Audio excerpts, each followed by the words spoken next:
यदि आप लॉ पढ़ना चाहते हैं तो कहीं और क्यों जाना। हमारे ऐप को डाउनलोड करें और लॉ पढ़ें। नमस्ते सदावत्सले मातृभूमि। ताइवान और चाइना के बीच में बढ़ता टेंशन, और इस टेंशन में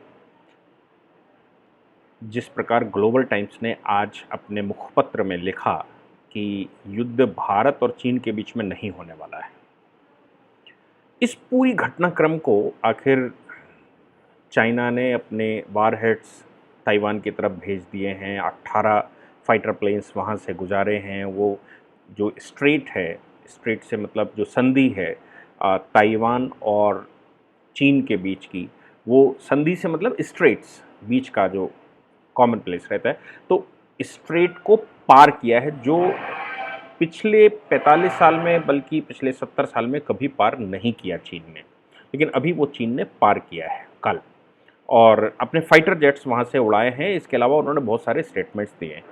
लेकिन ग्लोबल टाइम्स का ये जो स्टेटमेंट आया, जिस स्टेटमेंट में ग्लोबल टाइम्स ये कह रहा है कि अब युद्ध भारत और चीन के बीच में नहीं होने वाला, उसकी एनालिसिस हम लोग करके देखते हैं।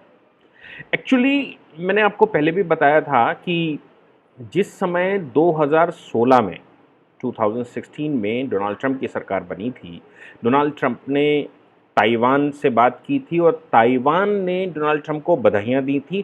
ताइवान में जो चुनाव हुआ, वहाँ के जो प्रेसिडेंट का इलेक्शन हुआ, उसमें भी डोनाल्ड ट्रंप ने सीधा फ़ोन पर बात किया था।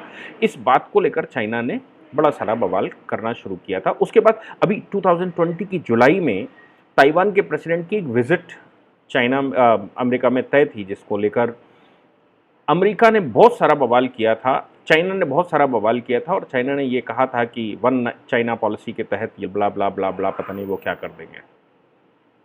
इस बीच पीछे हम सब जान रहे हैं कि मई जून से बल्कि फरवरी से ये प्रकरण शुरू हुआ हमारा और तिब्बत बॉर्डर पर, और हमने आपको बार बार आगाह किया है। हालांकि बहुत सारी गलत रॉन्ग न्यूज़ें आ रही हैं।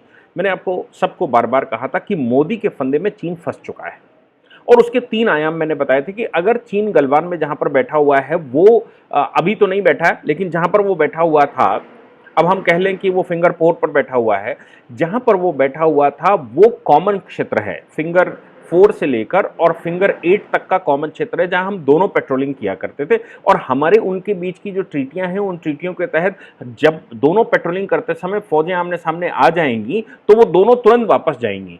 ऐसा हमारा उनके साथ ट्रीटी है। अभी फिंगर 4 पर उन्होंने एक परमानेंट पोस्ट बना ली, और फिंगर 4 से जब परमानेंट पोस्ट बनाई तो फिंगर 4 से फिंगर 3, जहां पर हमारी परमानेंट पोस्ट बनी हुई है, फिंगर 4 से फिंगर 3 दिखती है। जैसे ही फिंगर 3 से हम वहां पेट्रोलिंग के लिए जाते हैं, वैसे ही वो ऊपर से देख लेते हैं और नीचे पेट्रोलिंग करने चले जाते हैं। आमने सामने फौजें आती हैं तो वापस जाना पड़ता है।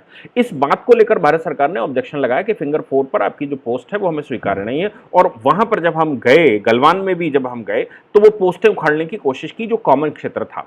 तो ये जो कॉमन क्षेत्र हमारा हुआ करता है, उस कॉमन क्षेत्र में ये विवाद है, जिसमें उस कॉमन क्षेत्र में चीन ने अपने पैर पसार लिए हैं, जैसा वो हमेशा से करते आए कि वो कॉमन क्षेत्र में आगे बढ़े। आगे बढ़ने के कॉमन क्षेत्र में आगे बढ़ने के बाद हमारी सेनाएं पीछे हटती चली गई और वो आगे बढ़ते चले गए, और जहां पर वो बैठ गए वहां पर उन्होंने चौकी बना ली। इस बार नरेंद्र मोदी सरकार ने ऐसा नहीं होने दिया, और नतीजा ये निकला कि हमारा कन्फ्लिक्ट वहां पर हो गया।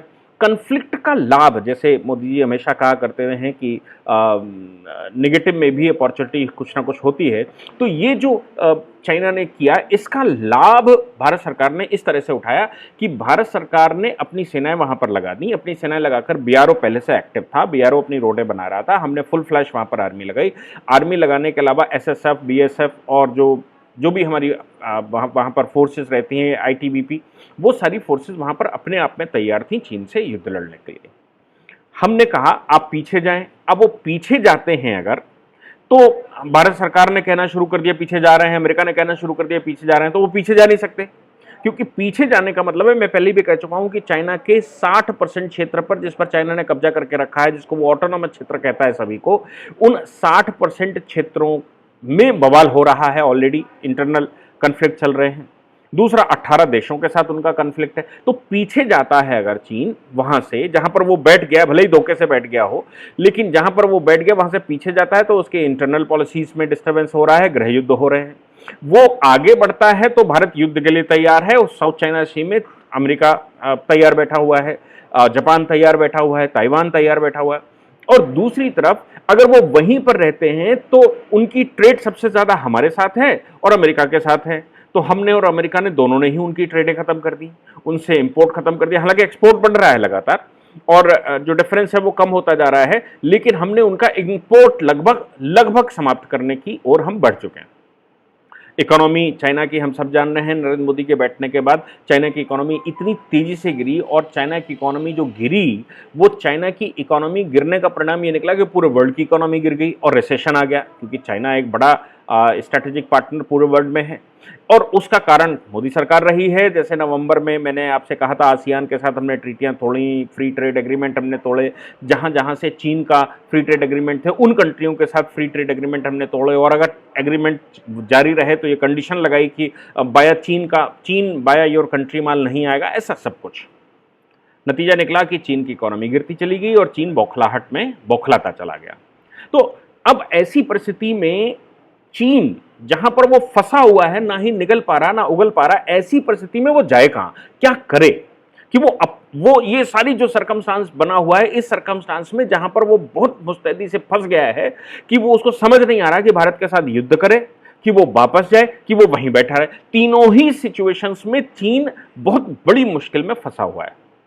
तो चीन ने एक रास्ता खोज लिया, और वो रास्ता ये खोजा कि अमेरिका के डिप्टी मिनिस्टर, जिनको कॉमर्स मिनिस्टर भी हैं, इकोनॉमिक मिनिस्टर भी हैं, उन्होंने इसी शुक्रवार को ताइवान का दौरा करने की घोषणा की थी और कहा था कि ताइवान को हम स्वतंत्र देश मानते हैं और इसलिए ताइवान की इकोनॉमिक पॉलिसीज को लेकर हम उनके साथ स्ट्रैटेजिकल पार्टनरशिप करने जा रहे हैं।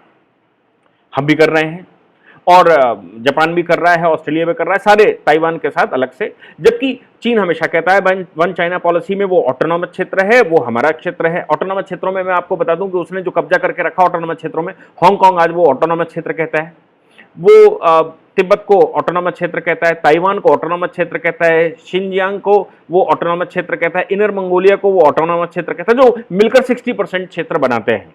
और हम सब जानते हैं कि अमेरिका ने इन सभी को रिकॉग्नाइज करके रखा है कि भाई ये सेपरेट कंट्रीज हैं। और वो ऑटोनॉमस मतलब ऑटोनॉमस से तात्पर्य जिसको हम प्रोटेक्टोरेट स्टेट कहते थे, वो उसको ऑटोनॉमस स्टेट कहता है ऑटोनॉमस मतलब अंदर स्टेट को पूरी स्टेटहुड होगी, लेकिन बाहर से फौजें हमारी होंगी। ये जैसे हम उसके भूटान के साथ करते हैं, जैसे हम सिक्किम के साथ करते थे, लेकिन हमने कभी भी सिक्किम और भूटान के मामलों में इंटरवेंशन नहीं किया, उनको स्वतंत्र देश ही मानते हैं, केवल हम प्रोटेक्टोरेट स्टेट की तरह मानते हैं, जबकि चाइना उसको अपना क्षेत्र मानता है। तो चाइना इन क्षेत्रों को अपना क्षेत्र मानने की वजह से उसको ताइवान में अमेरिकन विजिट बड़ी खराब लगी, और परिणाम यह निकला कि शुक्रवार को जब अमेरिकन मिनिस्टर वहां पर विजिट करने के लिए गए, 2 दिन की 3 दिन की बैठक उनकी थी, उस बैठक में गए तो चाइना ने अपने फाइटर जेट्स ताइवान की उस सीमा के अंदर भेज दिए जिस सीमा के अंदर वो कभी नहीं भेजते थे 1949 से लेकर, और अभी तक उन्होंने कभी नहीं भेजे थे फॉर्मोसा की तरफ, उधर उन्होंने भेज दिए और फाइटर जेट्स भेजे और बड़े खतरनाक खतरनाक जो भी वो कर सकते थे दिखाने के लिए, वो उन्होंने एक ड्रिल भी वहां पर करी। खैर, अमेरिकन विजिट पर कोई प्रभाव नहीं पड़ा। ऊपर माइक पॉम्पियो या जो एडमिनिस्ट्रेशन, ट्रंप एडमिनिस्ट्रेशन है, उसने उल्टा आगाह किया कि अगर आप नहीं सुधरे तो अभी अभी युद्ध कर देंगे। ग्लोबल टाइम्स ने लिखा कि युद्ध के लिए अब हम तैयार हैं और ताइवान जो मेरा क्षेत्र है उस क्षेत्र को अब पूर्ण रूप से कब्जा करने के लिए चाइना सरकार काम कर रही है और वहां पर रैकी करवा रही है, वहां पर एक सर्वे करवाया हुआ है। उस सर्वे से के माध्यम से हम कौन सा कैसे युद्ध करें, कहां पर कैसे वहां स्ट्रैटेजी क्या होगी, इस पर चाइना काम कर रहा है। भारत के साथ हमारा युद्ध नहीं होने वाला। मैं पहले भी कह रहा था कि चाइना जो है इस कन्फ्लिक्ट से निकलने का रास्ता ही ढूंढ रहा है, किसी तरह रास्ता मिल जाए। जैसे वो गलवान से पीछे हटा था ये कहते हुए कि वहां पर बाढ़ आ गई, इसलिए हम पीछे हट गए, लेकिन भारत सरकार ने तुरंत कहा कि कोई बाढ़ नहीं है, हम उनको पीछे ढकेल रहे हैं। लोगों ने, भारत में भी कम्युनिस्ट बहुत सारे हैं जिन्होंने बहुत सारी बातें करके रखी, कब्जा करके रखा, ये करके रखा। अभी भारत सरकार की तो खबरें अच्छी आ रही हैं, हम ब्लैक टॉप तक ऊपर पूरी सेना सजा दी है और इधर खासतौर से जो कैलाश का क्षेत्र है, कैलाश पर्वत श्रृंखला, जिस पर हम पेट्रोलिंग नहीं कर पाते थे या नहीं करते थे, और वो भी नहीं करते थे, उस पर्वत श्रृंखला पर वो जल चढ़ने की कोशिश कर रहे थे, तो हमने अपनी फौजें वहां पर लगा दी। बिल्कुल सेम वैसे ही जैसे सियाचिन का क्षेत्र कभी हुआ करता था 84-80 के दशक में, और सियाचिन का क्षेत्र खाली पड़ा हुआ था और अचानक पाकिस्तान ने अपनी फौजें भेजी थी, फिर हमने अपनी फौजें लगाकर वहां पर सियाचिन के क्षेत्र को तुरंत अपने कब्जे में लिया था, क्योंकि क्षेत्र हमारा था लेकिन हम वहां पर पेट्रोलिंग नहीं कर रहे थे। ऐसे ही ये जो कैलाश श्रृंखला है, इस पर भी क्षेत्र हमारा है, हम पेट्रोलिंग नहीं कर रहे थे। अभी हमारी जो फौजें हैं, जिनमें स्पेशल टास्क फोर्स टाइप की बनाई हुई थी और फ्रंटियर फोर्सेस बनाई हुई थी, या हम स्ट्राइकर फौजें बनाई हुई थी, उन फौजों ने जाकर अपने क्षेत्र पर कब्जा कर लिया और लगातार आगे बढ़ रहे हैं। हम हालांकि चीन ने अपनी सीमा, जहां पर उनकी सीमा लगती है, जो हमारा मानसरोवर का बॉर्डर है, मानसरोवर में बहुत सारी हैवी जो फौजें हैं वो लगा दी हैं। लेकिन एक बात बिल्कुल कंफर्म है कि वो भारत से बचने का जो रास्ता ढूंढ रहा था, उस रास्ते के रूप में कहीं ताइवान से युद्ध न कर ले। और ताइवान से अगर युद्ध होता है, लेकिन ताइवान से युद्ध होता तो है, ठीक है, ताइवान को वो अपने कब्जे में करने की कोशिश करेगा, जबकि ताइवान को अमेरिका और पूरे विश्व के बहुत सारे कंट्री उसको इंडिपेंडेंट कंट्री मान चुके हैं। उसको ताइवान, हालांकि अपना जो उसका ओरिजिनल नाम है वो आरओसी है, रिपब्लिक ऑफ चाइना, वही लिखते हैं अपने आप को। ये पीपल्स रिपब्लिक ऑफ चाइना लिखते हैं, वो रिपब्लिक ऑफ चाइना लिखते हैं, और वो भी चाइना की मेनलैंड जो कम्युनिस्टों के कब्जे में है, उस मेनलैंड को अपनी लैंड मानते हैं। और उनका मानना है कि इस लैंड पर हमारा 1949 में आधिपत्य था और हमारी सरकार यहां पर बनी हुई थी। कम्युनिस्टों ने कहा कि हमने कब्जा कर लिया है, इसलिए आप वहां चले गए हैं, तो आप वो हमारा क्षेत्र है। हकीकत में यह है कि 1949 में वो दोनों एक ही क्षेत्र थे, और 1949 से पहले जो ऑटोनॉमस क्षेत्र जिनको कहते हैं, वो क्षेत्र अलग थे।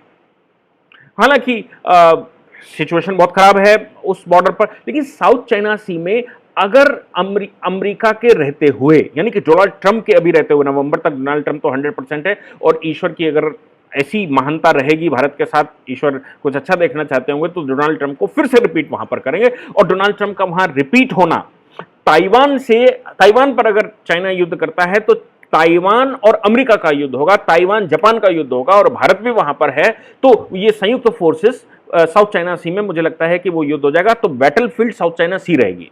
यह भी संभव है कि ग्लोबल टाइम्स जिस तरह से रिपोर्टिंग कर रहा है, वो भारतीयों को भटकाने की कोशिश कर रहा हो कि भाई हमारा जो एपिसेंटर है वो ताइवान है, हमारा एपिसेंटर भारत नहीं है। ये भी संभव है। और अंदर अंदर वो जिस तरह से चालें चलते रहते हैं कि भारत की सरकार या भारत की फौजें थोड़ा ढिलाई बरतें और सोचें कि एपिसेंटर वहां पर हो गया है, और इस चक्कर में हम जो क्षेत्र खाली पड़े हैं, जहां पर एटलीस्ट दोनों पेट्रोलिंग नहीं करते हैं और उन क्षेत्रों पर आगे बढ़ने की होड़ चल रही है, उन क्षेत्रों में वो घुस जाएं।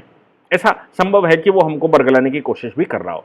पर आज एक बात कंफर्म है कि लद्दाख की ऑक्युपाइड टेरिटरी जो चीन के पास है, लद्दाख ऑक्युपाइड या Jammu Kashmir and Ladakh occupied territories, वो टेरिटरीज हमको कैसे वापस मिले, इसके लिए चीन का एक युद्ध होना जरूरी है, चाहे वो अमेरिका के साथ हो, चाहे वो हमारे साथ हो, चाहे वो हमारी संयुक्त फोर्सेस के साथ हो, लेकिन एक युद्ध होना मुझे लगता है कि बड़ा आवश्यक है। और इस युद्ध में अगर साउथ चाइना सी में युद्ध होता है तो हमको बहुत सारी अपॉर्चुनिटीज रहेंगी, क्योंकि वो बड़ा युद्ध होगा अमेरिका और चाइना का, और ताइवान पर वो कब्जा करने की कोशिश करेंगे। उधर हांगकांग में भी बहुत कुछ गड़बड़ चल रही है, और हांगकांग को लेकर ऑस्ट्रेलिया, अमेरिका, यूनाइटेड किंगडम और फ्रांस वगैरह बड़े बहुत ज्यादा सशक्त हुए पड़े हैं, और किसी न किसी प्रकार से उसको स्वतंत्र देश घोषित करने का प्रयास चल रहा है। हांगकांग एक स्वतंत्र देश बनेगा, लेकिन ताइवान सबसे छोटा था। जो ऑटोनॉमस क्षेत्र जिनको कह रहे हैं, अमेरिका चाइना ने 60% क्षेत्र कब्जा करके रखा है, उन 60% में सबसे छोटा और सबसे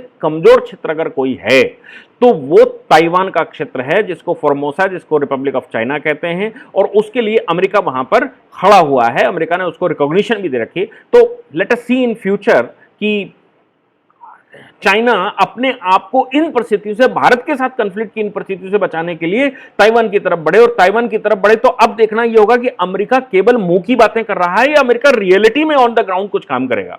क्योंकि ताइवान से अगर युद्ध होता है तो ताइवान को तो 1-2 दिन में ही वो कब्जा कर सकता है। समस्या जो सबसे बड़ी आती है वो है कि अमेरिका की वजह से ये सब कुछ चल रहा है और अमेरिका की फौजें वहां पर लगी हुई हैं, तो अमेरिका क्या रोल प्ले करेगा, ये देखने वाली बात है, ये भविष्य बताएगा। मुझे लगता है कि इन परिस्थितियों में हम सबको एक बार ताइवान के लिए ईश्वर से आराधना करनी चाहिए कि ताइवान से अगर उनका युद्ध होता है तो ताइवान जीते और पीपल रिपब्लिक ऑफ चाइना की जगह अब रिपब्लिक ऑफ चाइना पुनः स्थापित हो, अमेरिका की मदद से, भारत की मदद से, जापान की मदद से, या और जो कंट्रीज साउथ कोरिया वगैरह हैं उनकी मदद से किसी प्रकार से पीपल रिपब्लिक ऑफ पीआरसी की जगह आरओसी दोबारा आए, जिससे कि हमारा आगे का जो रास्ता है या आगे की जो संभावनाएं हैं वो समाप्त हो सके। Thank you. इस पूरी ऑर्गेनाइजेशन को चलाने के लिए आप नीचे डिस्क्रिप्शन से हमारे ऐप को डाउनलोड कर सकते हैं, जिससे कि लॉ स्टूडेंट्स को, लॉयर्स को और आम आदमी जो लॉ जानना चाहता है वो पेड प्लस फ्री क्लासेस का लाभ ले सकता है।